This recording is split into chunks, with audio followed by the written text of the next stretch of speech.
Ces 3 jours d'expérience et de rencontres avec les autres, bon, ça montre déjà que nous ne sommes pas seuls sur ce chemin d'annonce. Ça montre aussi que le Christ, il vit en chacun de nous, il continue son œuvre. Et ça réveille aussi notre espérance, nous chrétiens catholiques aujourd'hui, de dire, voilà, l'Église n'est pas morte, elle est encore vivante. L'annonce du Christ n'est pas individuelle. C'est la joie de tous les chrétiens, missionnaires ensemble.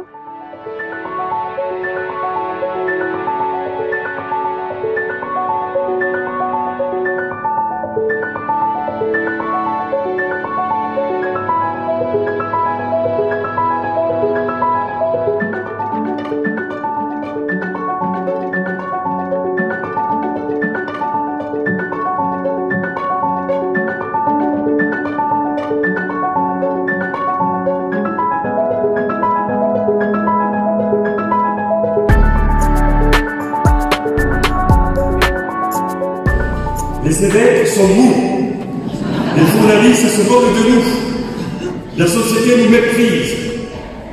Voilà, après Kérigma, chacun rentre chez soi, on a vécu un moment fort ici à Lourdes. Moi je dirais qu'il faut garder l'enthousiasme, parce que dans le mot enthousiasme il y a le mot théos, il y a Dieu, il faut garder l'espérance. Je pense que notre société et les participants doivent communiquer aux autres, à leur paroisse ou à leur communauté, la dimension de l'enthousiasme, la dimension de l'espérance. On a écouté beaucoup des conférences, on a rencontré beaucoup de personnes et on sent qu'il y a une soif de vivre quelque chose de différent.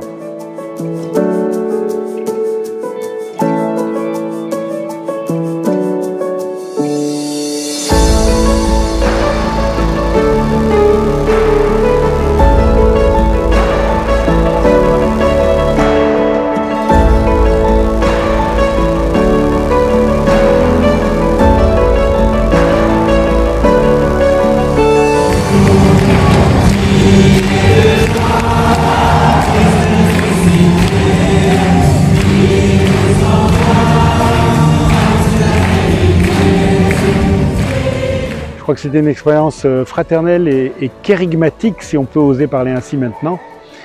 Très belle. Il ne faut pas que ce mot devienne à la mode, mais ça dit une expérience du mystère pascal dans l'épaisseur de notre vie, dont nous sommes capables de rendre compte.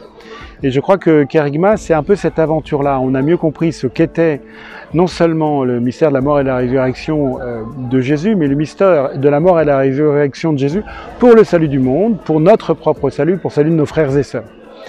Je crois un vrai moment de joie pascale, d'élan.